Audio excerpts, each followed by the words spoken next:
Sweet's Journey, Chapter 4. Sweet was stunned at the chaos she found beyond the half-wolf's territory. She and her pack had lived in what she'd thought was the wild, but here in the more remote forest it was as if all the order of the world had been destroyed, as if the spirit dogs had abandoned the land to ruin. Mighty trees had toppled like saplings, their branches broken and the leaves stripped and scattered. Great rips had been opened in the earth, ragged and yawning, and massive rocks had tumbled loose from their sockets, crushing plants and creatures alike. There were signs of scorching, as if lightning had leaped to the earth over and over again in a panic, and some stretches of ground were charred wastelands. Sweet's nostrils flared in dismay. There were so many small corpses crushed here, so much carrion, even the crows couldn't keep up. Fat and sleek, unlike the other forest creatures, they hopped and strutted and flapped onto fallen branches, cocking their black heads arrogantly to watch her pass. Earth Dog, were you really so angry with us all? You haven't even consumed the dead. Sweet was glad to leave the low-lying, destroyed land, to feel the ground begin to rise beneath her paws once more. And as the trees thinned, she felt a new urgency and energy. She bounded up the slope to the crest of sparsely treed ridge, and gazed out across open country, letting the stiff breeze bring its many scents to her nostrils. But there was no dog sense she could trace. Sweet's ears lowered in disappointment.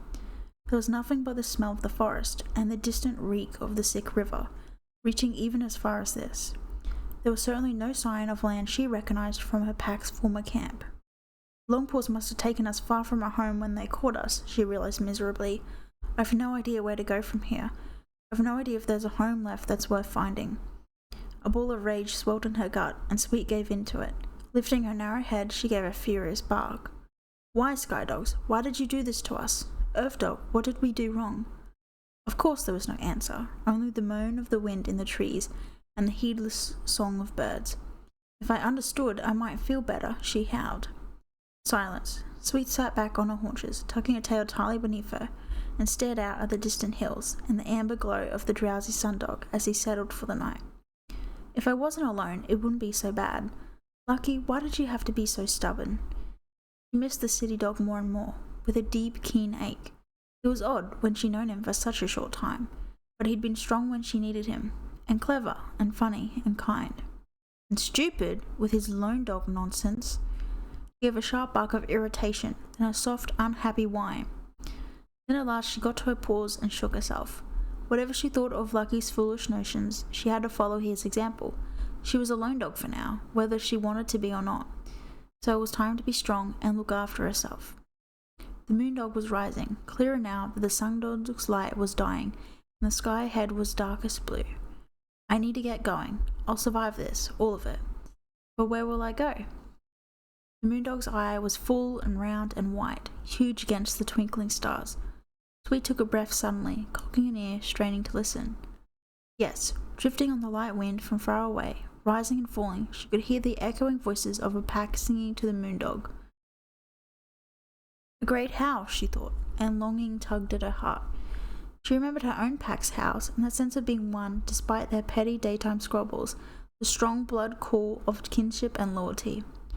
She remembered how the real world seemed to fall away as they lifted their voices to the night, how she could sense the wind dogs racing between them all, dodging and flying and howling with joy. She'd felt as if she herself was running, too, though she sat motionless among her friends, as if the wind dogs were as one with all of them. Was that how other dogs felt? I want to howl again, she thought. I want to be one with a pack. The eerie distant howling trilled into her blood, filling it with a new determination. She thought she recognized one of those voices, or perhaps two. A deep, intent baying. Was it fiery? And that wild cry that spoke of wilderness and loss. Yes, thought Sweet. It was the half-wolf and his pack. She was sure of it. I told them I wouldn't return, but I also said I wouldn't be a burden. And I won't. I'll earn my way into their pack. A little way down the slope, a rustling in the grass made her ears prick forward, and her body tensed. A rabbit. She licked her chops as saliva pooled in her mouth. No dog could easily catch a rabbit alone. No ordinary dog. So no alpha could fail to be impressed by a dog who could. Rabbits were so quick, so nimble, so very much faster than dogs. But not as fast as me. The night was paling into dawn again by the time Sweet padded back into the wild pack territory. Her fur bristled with nerves, but her head was held high and proud, and between her jaws hung a sleek, plump rabbit. Want the name of the Sky Dogs? Deep, powerful bark was full of shock, but Sweet didn't flinch.